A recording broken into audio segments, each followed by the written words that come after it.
welcome. My name is Lieutenant Kayshel Trudell, and I work here at the 37th Training Wing as part of the squad and the Gateway Wing. And today we are having an event to talk about homeschooling, stressors, and different things that are coming up during these challenging times.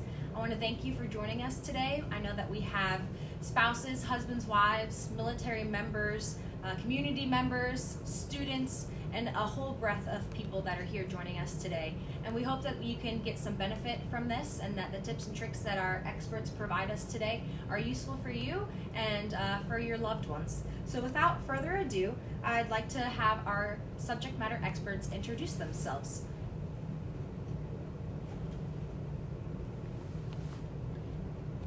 First, let me start off by thanking the 37th Training Wing for extending the invitation for this collaborative effort and allowing my organization, the Alamo City T. Roses Foundation, to provide homeschooling support to families in need. My name is Dr. Raylyn White. I have 30 years of experience ranging in levels from kindergarten to college. I have taught in the classroom and served as a school administrator as academic dean, vice principal, and principal. My kinder through 12th grade experience ranged from public school, private, and charter. I have also taught undergraduate and graduate level classes and have written curriculum the national, state, and local levels. During this time of parents trying to educate their students at home, the education community is also having a challenge with adjusting to virtual classroom environment. Schools throughout the U.S. are trying to figure out how can we best serve a student while keeping in mind of the limitations and the challenges ahead. For most, the options have been online applications or take-home packets. We do know that this is not the optimal way, but this is the best we can do at this time. I'd like to offer a few suggestions at this time. First, create a schedule. A schedule will help the parent and the student to have some form of structure. For example, school should start at 8:30. If this is the agreed time, tell the student that they will need to be dressed and have a break before they start. Create a bell schedule from 8:30 to 9. Say that science will be from 8:30 to 9, then a break from 9:05 to 9, from 9 to 9:05, and then math will start at 9:05 to 9:35.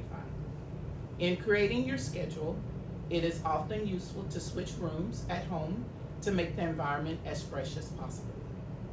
Include in your schedule things such as lunch, snack, and bathroom breaks. Try sticking to a schedule as much as possible. Balance and flexibility is also important, keeping in mind that your student will be easily distracted because they are at home. It is best to balance school and recreational time. It would be like recess. I believe that there should be a few recess breaks within the time schedule. The number of recess breaks may vary from student to student, even within the home. Think of the whole child. As the parent and teacher, it is important to think of the whole child. If you're educating multiple children, you would need to take each child's needs individually. Some students work better in the morning and some in the afternoon. If this is true, schedule the hardest or the most difficult subjects when your child will be at their best. Again, depending on the student and their ability, the schedule may vary. Well, thank you so much for that. We'll have our next person introduce themselves. Thank you, Dr. White. Welcome to all who have joined us, and a big thank you to Colonel Tolliver and the 737 Training Group for seeing the need for family support and for the 37th Training Group for hosting this session. I'm Dr. Col Dhillon. I'm a board-certified clinical psychologist and an operational psychologist for basic training. Today, as part of our panel, I'll help provide some tips to our military spouses on stress management so that you can make the most out of this opportunity we have with social distancing. The last time a pandemic swept our great nation was before any of us existed or can remember. This has pulled us to alter our routines, relationships, and behaviors, and has changed the way we think, feel, and behave day to day. I know that on the home front, our military families are thrown yet again another challenge. Usually our spouses go off to danger somewhere else, and this time it is different. We all share in this danger, and this causes concern for the health and safety of our families. One thing I do know is that our military spouses are incredibly resilient, adaptive, and innovative. In response to deployments, our spouses pull it all together and get a battle rhythm going in a matter of a few weeks. So much so that I actually end up counseling military members not to mess up the perfection that their spouses set up at home. Adjusting to social distancing will also have the same path. Your home, as it is for many, is now triple-hatted. It is a place not only for family living, but for schooling and for working as well. To help with this adjustment, I encourage each military family to think of their personal family maps.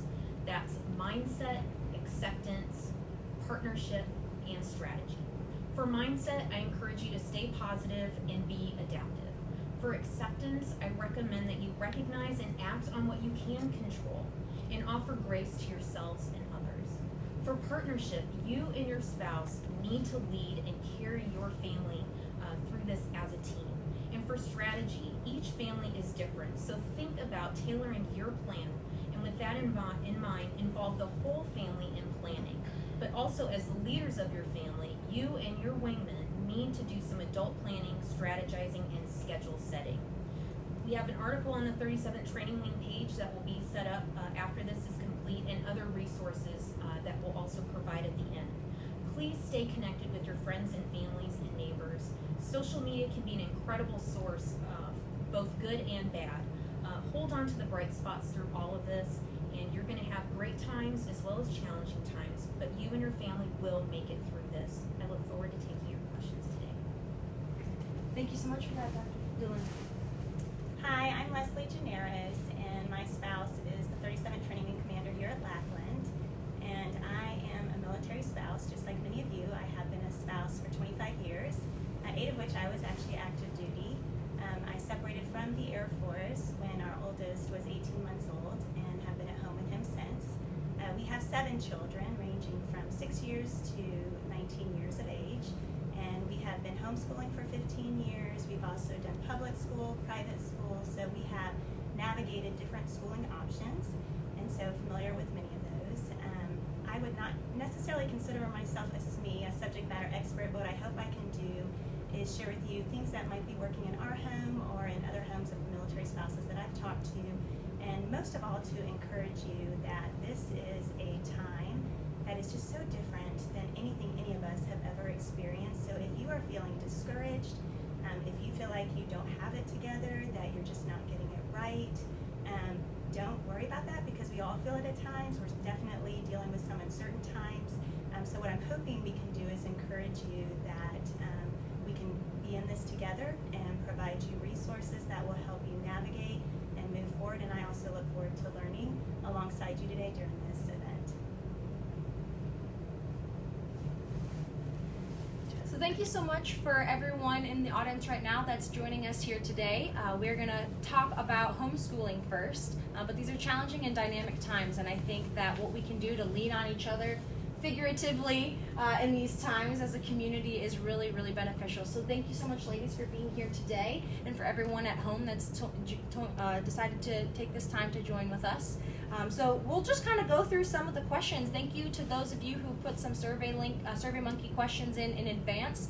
We kind of went through those, and there are a lot of themes and reoccurring questions that many of you had. So that goes to show just what you were saying, Ms. Janaros, that a lot of us are going through different struggles and feeling the same way as one another. So we can learn a lot from each other.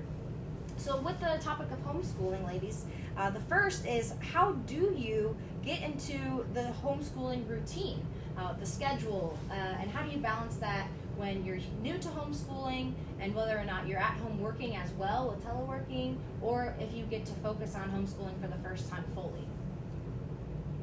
The first thing I would say is to create a schedule and try to stick with it as much as possible. You also need to remember the whole child. So I had stated earlier, if your child learns better in the morning, then try to put the most difficult subjects in the morning. Also create recess breaks, times within the schedule, and to balance recreational time and education time. Ma'am, any personal Yes, experience? Yeah, I will add to that. I'm sure many of you saw those color-coded schedules that came out shortly after this all began, and maybe some of you felt that pressure in your chest to say, oh, there's no way I can stick to this strict of a schedule. So my advice would be have a schedule. I totally agree, but don't be a slave to it. Right. And if it's a day where it's just not working, that's okay. You know, just have a schedule to be your guide, and that way the children can have something to expect. I think that's going to help a little bit with their anxiety as well. But if the schedule is not working for you that day, that's okay. You can adapt and just try to navigate through it in a way that's going to keep you all positive and healthy. I agree, lots of breaks in there would be appropriate. What we have found, at least in homeschooling, is that you can get through curriculum pretty fast in comparison to if you were in school, because it's one person. For those of you that have multiple kids like we do, you will have the multiple schedules that you'll have to navigate, but still, for the most part, it won't take 7 hours to get through it. And so if you want to have many breaks throughout the day to help stretch that, that's great. If you want to get up early and have it done before lunch, that's great too. So just figure out what's going to work best for your family, and don't necessarily compare what you're doing with what other folks are doing, because that's not going to necessarily help.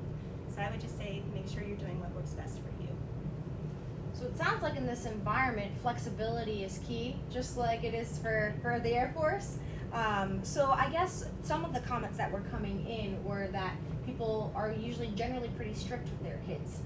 So having those recesses and having the schedule and allowing for the breaks, how would you advise a family to be adaptive to switching structure from being more strict and structured in the time that the parents had with the children? Now they have all their time together, and they're trying to adapt to make sure that the necessary schoolwork's getting done, not too much playtime, that sort of thing. I think that, yes, the schedule is definitely a critical fixture at this point in time. Humans thrive on having something consistent. It's actually very healthy for kids to have some predictability in their lives, and that comes with having a schedule. Just like Ms. Janaros said, you've got to be able to deviate from that, but I think it's important to ensure that your bedtimes and your wake-up times in particular need to be pretty consistent just to maintain good health, as well as your meal times. So I'd say in terms of things that need to be in the schedule are going to be your time for sleep, your meal times, your productive times, and your restoration time or relaxation times. I'd say get those 4 things in there, but be ready to flex as needed. You know, having a household with a variety of ages in it, you're going to have to constantly be tailoring it. I think when you set up a schedule, I know you're probably going to put a lot of effort into it and think, man, this thing looks beautiful, but be prepared to provide version 2.0, 3.0, 4.0. Because as you go through this, you're going to figure out what works and what doesn't, and this sticks in line with being flexible.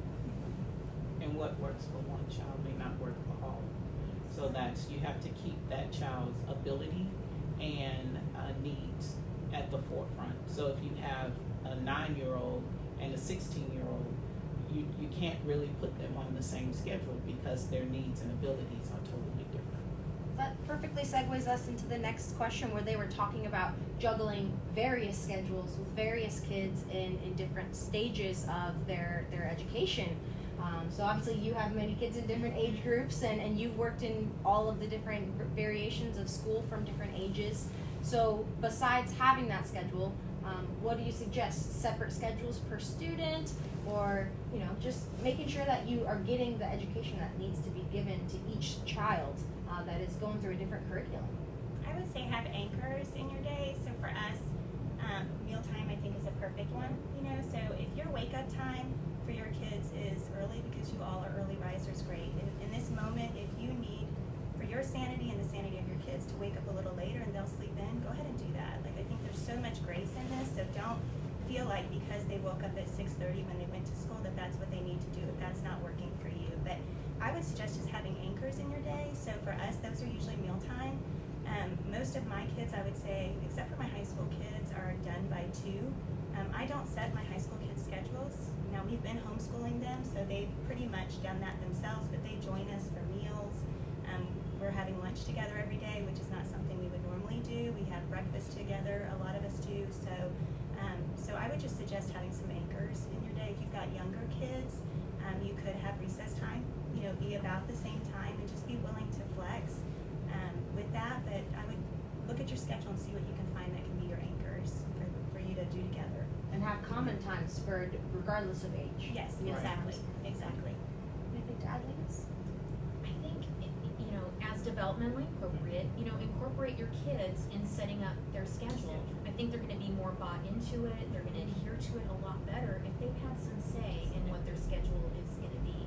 I think also in terms of connecting, reach out to, if you have, elders in your family, if you're fortunate enough to have grandparents, ask them, what did you do with my parents before we had all of this technology? How did you guys manage a day? How did homeschooling work? Get some of these ideas from folks who it was a natural part of life, and that can kind of help form that bond and connection with our families during this time. That actually brings up a great point. I have a friend who has incorporated her parents and her husband's parents into the homeschool day, and so I believe it's once a week they teach something. And so one topic was on the dollar bill and the symbols that are on the dollar bill and what do each of those mean. One set of grandparents had the Constitution, and it was their job for that hour to Zoom with the kids and age appropriate, talk to them a little bit about those topics. So you can incorporate your family members who are also maybe feeling like they don't have a purpose, and particularly the elderly that are really supposed to be staying at home. So there's a way to incorporate family during this time too. That's a fantastic idea. I love it because there's so many creative ways that people are spending time together. I've seen family game nights virtually and all of that. So I did hear you guys mention the recess time, but this day and age we know that kids all love their video games. So would you suggest that kids allow their recess time to be whatever they want it to be? But also, how do you put physical activity into the day?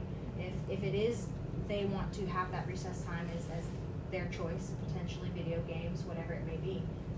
It depends on the purpose of the recess. If it's for them to have a mental break, as far as allowing them to choose if they want to play the video games, or is it a physical break where they would need to go out and do some form of a physical activity. So it will be up to what the child need is at that time.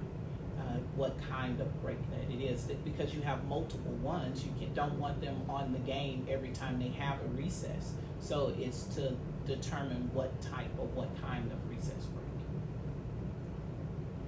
So in determining that, I know that people, some audience members might be kind of trying to figure out who determines that. Are you as the parent making that decision? Are you allowing the autonomy to the kid to just say what they want? There's got to be some balance and reason behind that. Definitely a need for balance here. Again, as developmentally appropriate for the child, you've got to integrate them in the decision making and coming up with how they want to spend that time. So maybe if you have a child that predominantly spends their leisure time playing video games, but physical activity is critical, then you can say, hey, do you prefer, as we're building your schedule, do you prefer to get outside and play, or maybe come with me for a jog or a walk or whatever it is, in the morning time or in the afternoon? Which do you prefer? So if you create some flexibility, but still a choice that needs to be made, that helps vector the child a little bit better and ensures that activity gets in there. And then it also depends on how the child is feeling that day. If the child is not having a good day mentally, then I would say if it's age appropriate and the parent feels that the student is making the best choice by letting them choose to play video games, because it relaxes their mind. The kids think differently than what we do, and then in today's society with all the options that they have. So if the student, especially a high school student that is having a difficult time adjusting to what we're going through, and they just need some alone time, then let them have that alone time.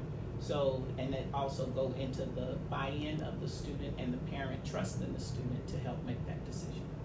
That's a perfect piece there between the trust component and what you were saying that some of your older kids have been doing homeschooling.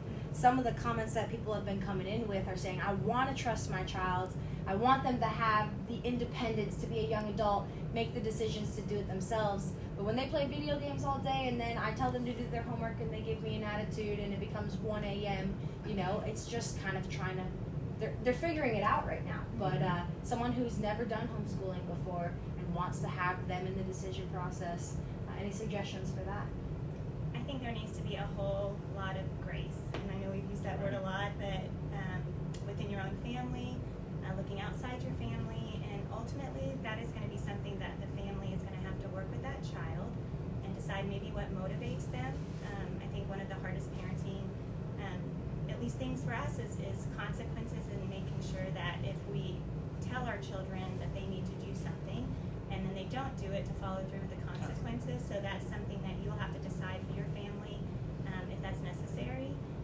Working with the teachers, I know for us there's some subjects that I would argue that I'm smarter than a 5th grader, but I can't do the higher maths necessarily. So we had tutors over the years, and if they've struggled in a subject like math and aren't able to get the grade or understand it, working with that tutor or that teacher to help get them to a place of understanding, I think that will motivate them to potentially want to do the work. So that is just going to have to be a parenting decision on how they want to motivate that child, and then potentially have consequences if they're not willing to do their part. But I think having them be a part of that decision making and feel like they've got some say in what it will look like will go a long way as well.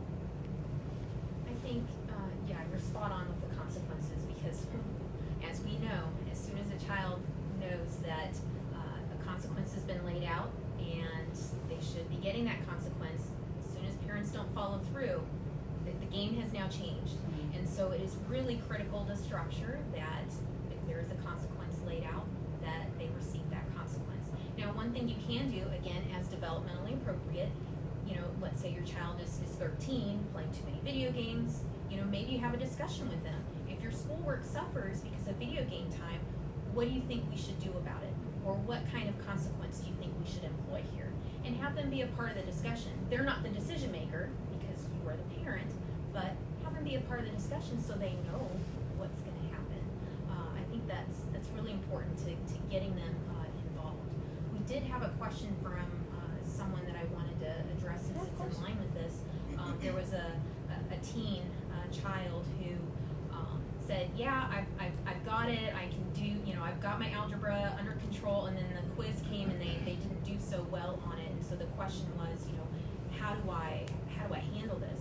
I think with a child that's, you know, in their teens, that's a discussion to have with your child. You know, okay, here's the grade that you got on your quiz, you failed it, and you said that you had control over this, so clearly you don't. You know, what is it that I can do to support you? What do you think that you would do differently next time? How are you going to prepare for the next one? You know, start teaching your kids how to think through these things.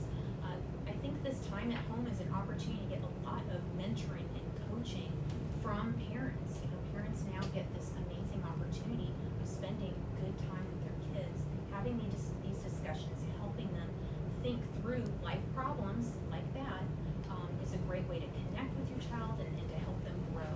And this is about, I think, thriving through this experience as opposed to just surviving it.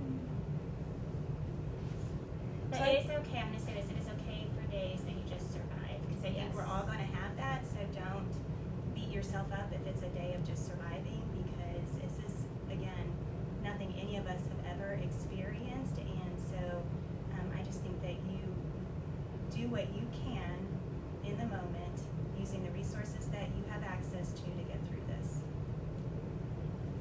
And going back to your question, the student may not have performed well on the quiz, but I think in the discussion you need to find out if the student did their best. If they did what they thought was right and they just didn't know what they were doing or how they were doing it. So we don't want to say that the kid did not prepare because they failed, because sometimes, you know, an F is the best that you can do. If that is, we don't want to discourage the kid. So I like what you say about going through the process to see if the student applied himself or herself to the best of their ability. And that's another great segue into kind of how you go about working with the teachers. And that perfectly segues to the fact that some parents are also teleworking, so they might need some of that online support, whether it's through the school that they're already doing with the online classes that might have a schedule that's already in existence, or finding the support and the tutors that are necessary.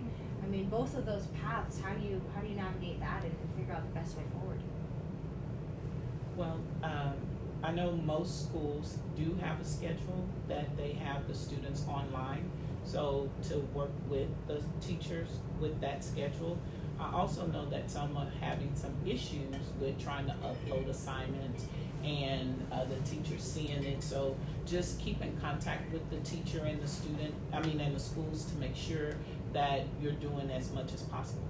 Also, if you're still having a hard time teaching the child the content, again, reach out to the teacher or the school, because they may have some ways in order to help, especially those difficult classes, physics and chemistry. And there's a lot of online resources. I know Military One Source has been advertising tutor.com. It's a free resource. I know that there's local agencies that are willing to partner and help out military kids for free. So we're going to be posting some of those resources after today's event that you can access. But I'm in agreement that if they give their best and they don't do well, I still praise them for doing their best, but I do want to try to get them to a point of potentially understanding it, because it does build their confidence. So if it's not something that you can help them with, I highly encourage you to either work with a teacher, work with a tutor, maybe another classmate that is confident in it. I'm sure that the school district can provide some of those opportunities as well, but I would really try to get them to a place where they're a little bit more confident on the subject matter. And with virtual learning being so new, maybe a child was strong in a certain subject, and now as this continues, you might see them slacking. Whether you think they're falling behind because of the way that they're learning, or because they're actually having difficulty with the subject itself. I know some parents and some questions on here were specifically talking about AP testing and making sure that the quality and level of learning is what they were, at least what they were receiving prior, to make sure that when they move on to the next grade, when they go on to college, they're not what you would say, potentially behind, or not where they would have been in a traditional classroom setting. So what would you say to those parents who are worried about that, about the quality that they're getting and where the student will be whenever this is said and done? I think there's an adjustment period, because this is such a different learning platform compared to what most kids have been learning from. So I think that knowing that different people learn best in different ways, this might be an adjustment period. And so, check in with your child, check in with the teacher, and see if there's anything that you guys can do to maybe amplify the learning experience for them. If it's, I think that's a great idea in terms of, getting linked up with a fellow student. That's great for socialization as well as learning the material. So I think there's a lot of different ways to accommodate this adjustment that these kids are having to make by learning in a different way. And it's also an adjustment for the teachers. A lot of the teachers are not used to teaching online. So this is a huge adjustment, not only for the student, but for the teachers, especially in the AP classes when they do a lot of projects and would have to do a lot of presentations. So it's new for everyone, and I like what you were saying about the adjustment period. I think we're all just trying to figure it out as we go and trying to do our best. So Dr. White, we might have some teachers online. What would you have to say to them for the transition they're experiencing right now? It's a huge learning curve for all of us, especially if you've never taught online.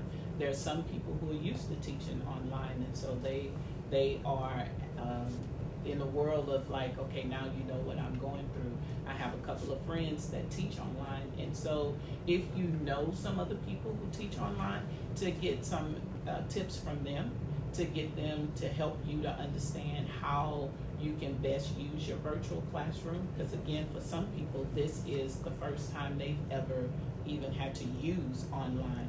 So for a teacher to get some help from the school, from your technology department, tips from friends that have already taught online, and then just do your best, practice, get some friends, and we all go into our Google Classroom and practice. as Ms. Janaros said, maybe teachers need to give themselves some grace too. Yes. Absolutely. I think we love our teachers more now. If we didn't All love you already, appreciate teachers them. out Yes, there, yes. heroes. Yeah, absolutely. So the last kind of component that I wanted to address, and obviously it's based on your guys' experience, but some people have questions about any students with special needs, whether that's attention or physical disabilities or usual types of care that they get that they're not receiving anymore, or obviously some types of care can't become a virtual type of care. So in those situations, any advice? That one, it would have to be on an individual basis because of the different accommodations and IEPs that the students have. It would be hard just to come and say, do this, and this without knowing what it actually is. Yeah. And I will say I've seen some articles, websites. Again, for me, if I were looking for resources and have not found what I want, I would try Military OneSource. They actually have a coronavirus link that goes to just a plethora of resources on stress and homeschooling and how to navigate this time. There are some articles that talk specifically about some of our special needs kids. Our youngest is deaf and hard of hearing. He's special needs. He's missing out on some speech that he needs, but we've been working with the school to where we're doing it every 2 weeks, and now I'm having to be his speech. Yeah, exactly, pathologist, which I'm not. And so she's kind of walking me through that. So if they were getting therapy before, there's ways to do teletherapy. Again, it just depends on the child and whether that's something that would work with that particular need. But there are resources out there available, and I would just reach out to whoever the specialist was that they were seeing previously to see if you can continue to get those services online. I think a lot of these services have become virtual overnight, really, in things that we never thought were possible. You know, I know mental health has traditionally been, at least in the military setting, has always been that face-to-face. Like telehealth was starting to come online, and that was due to access to care issues. But now, overnight, we were able to make that happen. So I think that using these subject matter experts to help coach us through how to apply this with our kids is super helpful. And same thing for our own health. I know healthcare visits are becoming more tele-friendly, as well as mental health. And I think it's really great that society has just flexed to this instant need of helping people cope in a variety of ways. And I think it's got to be really stressful for these families that I can't imagine what it's like to having a child who has these special needs and they need that hands-on. That's the optimal therapy, right? And to not have that, and now to put you in that position of having to figure this out, it's a lot of toll that families are taking on. It's tough for sure. It is, but we can do it. Yes. There's no doubt we can do it. It's just reaching out, and using the resources to help. So that does show that there's an abundance of resources available online.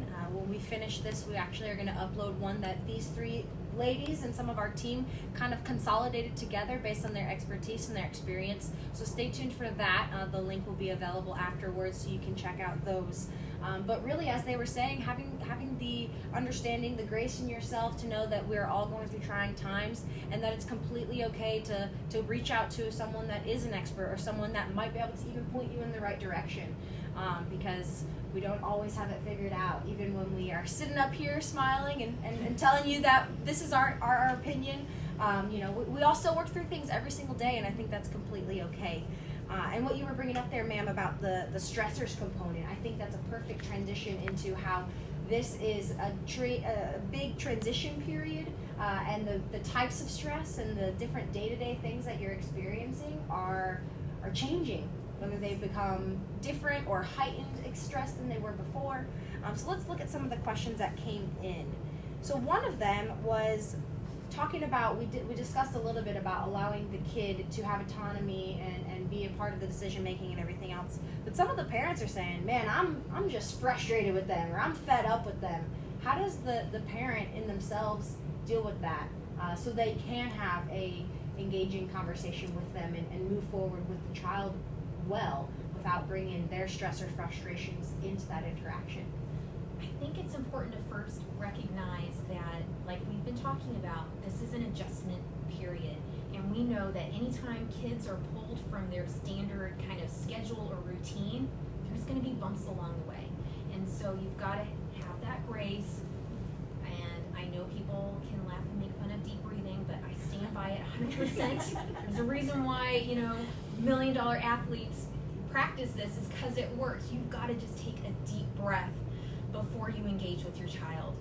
Your child is not trying to be malicious or to test you just for the sake of it. They're going through an adjustment as well, and this is how they express it. And so if you put it in that context of developmentally, this is where my child is, and this is how my child is reacting to this change in their world, it helps you be, I think, a little bit more patient and empathic to be able to engage with them. But you've got to take that deep breath. You've got to take care of yourself first, just like we say when you're on the airplane, right? You use the mask first before you put it on somebody else. You've got to do that self-care so that you are fresh to deal with the challenge that the situation brings to you. And that's what I was about to say, that you need to take care of yourself first. And if you as the parent need to go and take a walk or go for a run before you go and speak with that student, to make sure that you do that in order to get the frustration out. Because if you're going to speak with the child and they are already stressed, and then you're coming in with your stress, it's just heightening the stress of everyone. So as the parent or the main caregiver, please make sure that you release what you need to release so you could be calm and cool and collective when you go and speak with that student. I'm going to see a lot more parents running around the block. Yes. Just running. Far Or away walking from each real other. fast. Right. Yes, social distancing, but Yes. So, ma'am, you might have some personal experiences of times that has gone well and maybe not so well, and you've evolved. So. Yeah, so if you lose it, it's okay. Just go make it right. Because you're all going to do, Yes. it's natural. So I think for our family, we are quick to say sorry. So I highly recommend if you've done something as the parent that you wish that you had not done, to just go make it right with that child. In situations where it is high stress, I think you confront those things that you need to confront in the moment, but like our SMEs were saying, that you can actually come back and address it in depth later. I think that's a smart practice. That way emotions don't cloud what you really want to say, because you've had a minute to take a breath. So I completely agree with that, but if you do blow it, because we all are going to, don't beat yourself up, and just work hard to make it right with your kids. So that kind of comes into the anxiety piece, because a lot of the questions, obviously, this is a pandemic, a safety pandemic. And so, though we're talking about stress and homeschooling, there are a lot of families that are just having a lot more anxiety in their life because they're scared about the well-being of themselves, their family members, those in their household, and those that might be spread out diverse locations that they don't know when they're going to see them again. So I know that the military has kind of, in some trending memes, been jokingly saying that they're kind of used to handling this sort of thing. So what coping mechanisms might work well, or experiences have you evolved in going through maybe deployments and situations that may have been similar to this, with the separation, and then additionally with this added component of the actual self-care and the safety and well-being? So I'll start with describing anxiety from, there's a couple of elements involved with anxiety. There's how your body is physiologically reacting to the anxiety, and then there's how you are thinking about what's going on, and usually that's the driver for that anxiety experience. And then that influences how we feel emotionally. So we experience something, we have our thoughts about it, it makes us feel a certain way emotionally and physically. And so with that being said, I'd say for managing anxiety, what's really important is to ensure that the way that you're thinking about this situation is working for you, working for your family, and not against you. That's really important. And having that sense of, I'm not going to be able to be perfect all of the time, setting your expectations in a realistic way. putting it in the context of these times are unprecedented. And so I'm not going to get things right the first time, but you know what? I'm going to learn from what we did here, and we're going to grow on it and build something up next. So I think the mindset is really important to managing that anxiety experience. The second thing is that physiological, or what your body is doing. So sometimes people can feel like a lot of muscle tension, or feel like they have headaches, or feel like they're out of breath, or feel like their blood boiling too. That can happen too when they're feeling anxious about things. And so employing strategies to help you get that energy out, that is your body's signal that there is a lot of stress energy built up in your body and you need to get it out. And so doing some stretching, doing some deep breathing, there's tons of apps for those kinds of things. Going for a walk, switching gears, doing some exercise. These are all ways to physically get that energy out. And those are two, so managing your thoughts and getting that energy out physically are two of the most critical things you can do to manage your anxiety. It's also going to set the stage for just a healthy lifestyle in general, and it's going to also help your family be a little bit more relaxed, as much as you can be in this situation. So it works for kids, it works for adults, but pay attention to what you're thinking and get that energy out. I think on the same thought of what you're thinking, one of the things as a spouse network that we've done is we've established a couple of book clubs. I think some of our spouses have heard about Dr. Kendra Lowe. She uses rational behavioral therapy to help switch the way you view things in a way that is actually rational and realistic.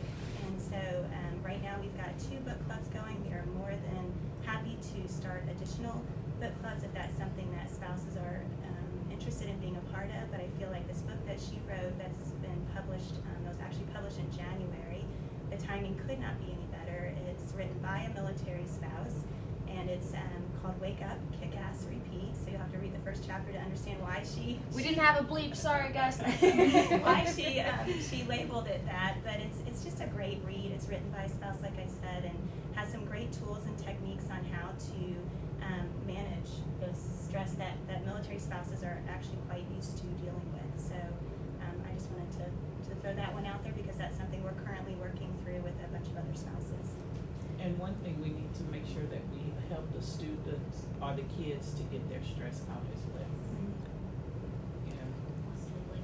I think one of the apps that I recommended was teaching kids how to stop what they're doing, think about it, take some deep breaths, and then try what it is that they're trying to get through. Yeah, so that's super helpful. In terms of managing your thinking, I think what could be a helpful tip, you can decide for yourself, but if you notice that your mood is changing in a negative way, what I recommend you can try to do is just stop and ask yourself, what am I thinking about right now?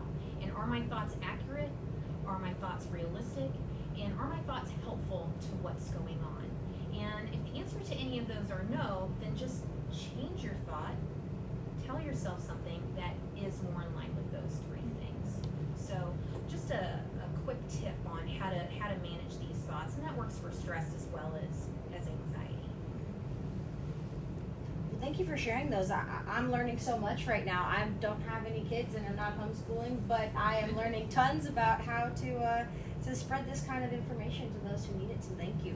If anyone out there is interested here locally in a book club or doing some more with the different spouses teams and clubs and associations that we have here, please put those in the comments. We'd love to connect and link more people together. So highly encourage that if it's something that anyone is seriously interested in. So there was one thing, Col Dhillon, that you said, and it was about how you want to manage things and handle them in a productive way. Some items that people are bringing up here and that I've just been seeing on social media is a switching to taking this kind of, some people, when you're not going to work, you have more leisure time, and people have been, even jokingly so, say that they are drinking more frequently, or they are, getting into more unhealthy habits. Their gyms are closed. Maybe they hate running and they liked lifting and now they're just going to be stubborn, or it's not what was beneficial in their passion. I myself find myself really missing a barbell and my CrossFit box. But yeah, so what would you suggest for that? I think focusing on the fact that this is new, we need to adjust. The way things were is not the way things are, and so we need to adopt that flexibility in what we're doing. You can also remind yourself that this is not going to be the state of things forever. Things are going to level out at some point, and we're going to reach some state of normalcy. Still not sure how that's going to look, but I think there's more flexible times that are going to be needed, as we go through this. But you've got to incorporate a sense of self-discipline and tell yourself, okay, this is what I need to do for now. It's not perfect, it's not exactly what I want, but this is as much as I can do. So having that grace, having that flexibility, and managing your expectations are really important right now. It's not going to be perfect. It is what it is right now, and I think the more we can internalize that, have that sense of acceptance of this is what I've got to work with right now, how can I make the most out of it, is a helpful way to go. I think also another thing to think about is when this time passes, and it will, as you reflect, even 10 years from now, how do you want to describe how you handled this pandemic? As a human being, how do you want to be able to say, yeah, I'm the one who bought all the toilet paper, or do you want to be the one who said, I helped my neighbors out, or I organized, virtual neighborhood activities, or, how is it that as a human being you want to come out of this experience? And that, if you've got all this extra time on your hands, that's something to think about. And we do have opportunities as well through Zoom. I know that there were some questions about the security of using Zoom, but they've actually upped that. So it's one where you do have to have passwords, but we have actually exercise classes. We do one a day that is taught by spouses, so you're welcome to join in. They are 30 to 35 minutes, so it's not a huge commitment, but it's a way to connect socially, so you get to see other folks. I can tell you right now my camera's turned off when I'm doing Zumba because I don't want anybody to see me, but I am participating. And my children are participating too, so kiddos are welcome. But that would be another way to connect. Find ways to potentially exercise in a way that you haven't in the past, and try to incorporate your kids in it too if you can. That's what I was about to say, the virtual classes that they're having. A lot of people are still doing it, because I'm even participating in the virtual 5K every day. Wow. It gets done, but so but there's still ways in order for you to keep in shape and to keep up the normalcy as much as possible during this time. Yeah, it looks like that schedule and accountability is really helpful when you have that for yourself. And it seems like in these times when we're social distance and I can't even sit next to you, Ms. Janaros, that family members are coming together and communities are making the time. And so that's really cool to see the resiliency of human nature. So a couple of questions that have actually been coming in as you guys have been watching. Thank you for sharing those with us. Some have been in regards to how do we go about engaging with the schools or the teachers? So you go to the resource, but this is kind of this era of go online for it, but what would be steps people could take? How do you link the parent to the educator? One, they should be emailing the teachers if they don't have a number. Email, the virtual classroom, the school website, the school district should have a parent corner or a parent connection page on the website that should give them additional resources that they could use besides what's there. So again, just emailing the parent. I don't know, some schools are still open. They have someone answering the phones. You may be able to call the school. But again, to me, the best way would be by email. And I would say if you're running into problems and you're not getting the support that you feel like you should be getting, that you can go past the teacher. I would suggest that you try to start with the teacher first. That's always the best course of action. But if you don't feel like you're getting the support you need, you can go beyond the teacher to the administrators. You could also engage with your school liaisons because they are still working. We've included that as one of the resources on the sheet, so you could work with them if you don't feel like you're getting the support that you need. And we've got time for about one more question. We want to keep this to an hour, everyone. But we were talking about schedules and making sure kids are getting their stuff done, having them be part of the conversation of that schedule. But a lot of the people out here with us today are still full-time teleworking. And so how do you give your attention fully to now being the sole educator of your child/children while having the expectations of work not going away? I think finding, again, this is going to depend on the child's age and what type of educational program they're in and whatnot. But I think, as much as possible when you're developing your schedule and you see that there are elements of that individualized time where, the child learns the lesson and then maybe they're now working on some problems, that might be an opportunity for you to then do your individual work. If your kids have nap time, that might be a time for you to get engaged with work, maybe make some phone calls or things like that. But it's just going to vary, I think, from family to family. But finding those times. And I think it was posed as a question, and it's a question that I have too, and I know we were talking about it before we get started. I think it's also important to have the discussion of what is required for these kids while they're in this different schooling situation. Is it required that they do everything that they have been doing in a regular school day when they're present for school? Or is there some way that some of that can get modified, or maybe like focus on one subject per day, or just some adjustment? Dr. White, I don't know if you had any. That varies from school to school. So we can't say, because I don't know how that school will have the online classes set up. Some of them may have them meeting every day. Some of them may have a meeting every other day. So because we don't know that, I don't know that, I can't say we should do it this way. What my suggestion would be for the parent is to see when they have some off time, like if they could work in the afternoon, then to try to help their student in the morning, or vice versa, to see whatever fits your schedule.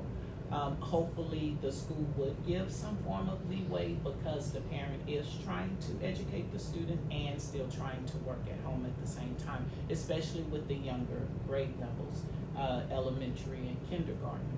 So to say that you should do one subject one day, I don't know, because I don't know the format that their school is having them to do. But if you have ideas, I suggest you bring them up to your school. School, Yeah. right.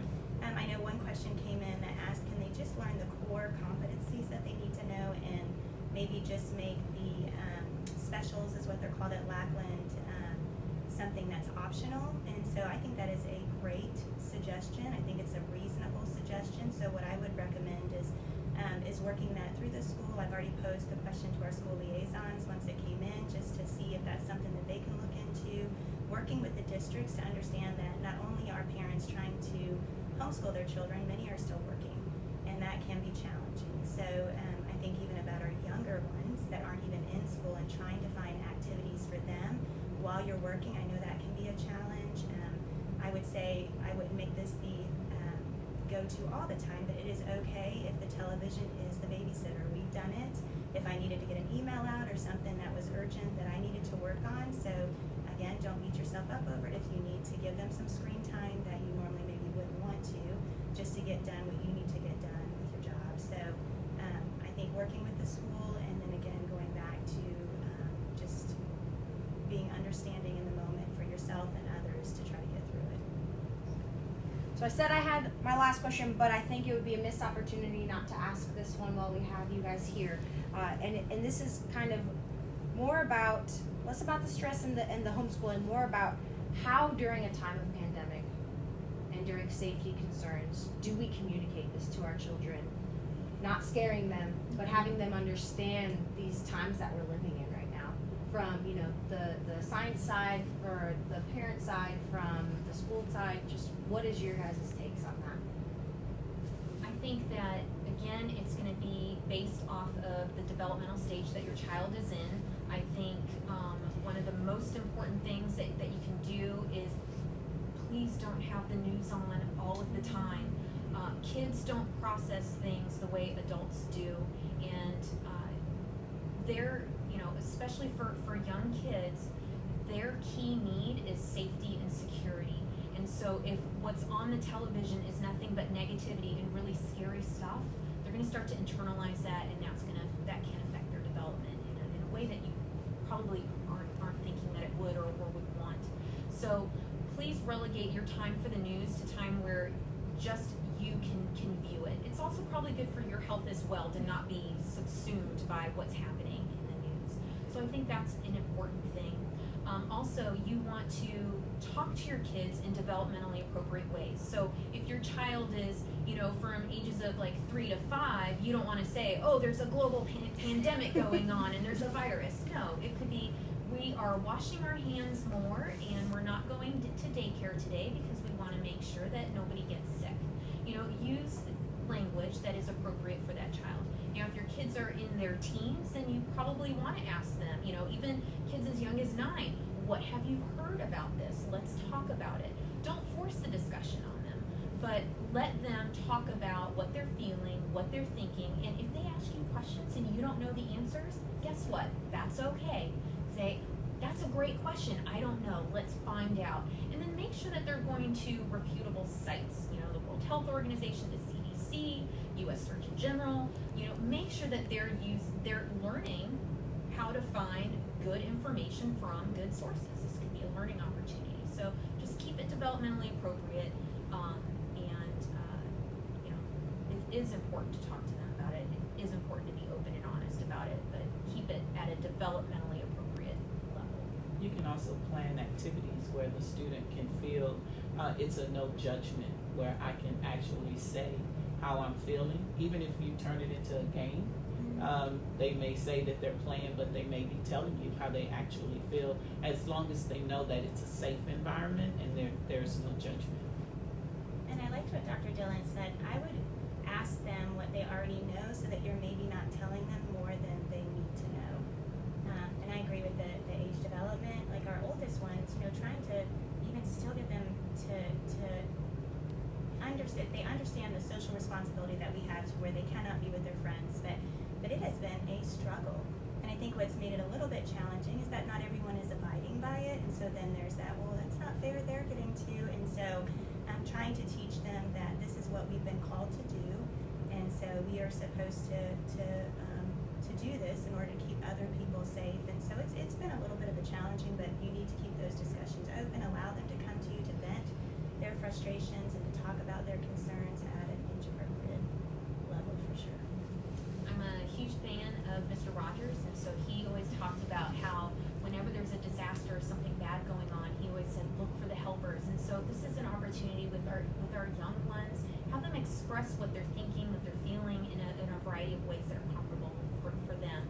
So maybe it's a matter of like doing some art, drawing pictures for the doctors. We're military, we're used to getting, artwork from the little kids saying thank you, but how about sending that to our first responders and whatnot? So a lot of opportunities there, I think. Call to action there. Let's get some kids making some beautiful things, and we will send them to our other heroes out there in different types of uniforms helping out. Well, thank you, ladies, for your time. I did want to give an opportunity for any last comments, words, things you wanted to say to our audience who took the past hour to be here with us. So before we say farewell, anything else you'd like to add, ladies? Take care, be well. Any members of the 37th Training Wing, if you have any questions for us, please bring them to us. We are here to help. And parents out there educating your students, please make sure that you stay in contact with the teacher in the schools. Reach out to other resources in order to get help. And for our spouses, we are your resource, so please reach out. I am happy to connect you if it's not something I can personally help you with. Don't do this alone. This is something that I think we need to do together in order to get through it, and we will get through it, and we'll get through it healthy and whole. So I'm excited that we had this opportunity. Anything else that we can help you with, please let us know. Thank you so much for spending this hour with us this afternoon. This will be available on our 37th Training Wing YouTube channel later on today. It could also be shared through Facebook with a link and on the app so that you can share for anyone that wasn't able to tune in today. We'll give you the next hour to put your comments in for us to address, so get those in the next hour. We'll pull all those comments and get some responses out to you. Thank you for spending the time here with us. We hope that it was of benefit, and we will also make sure to share that link with the different resources for everyone. Thank you for your time and have a great afternoon.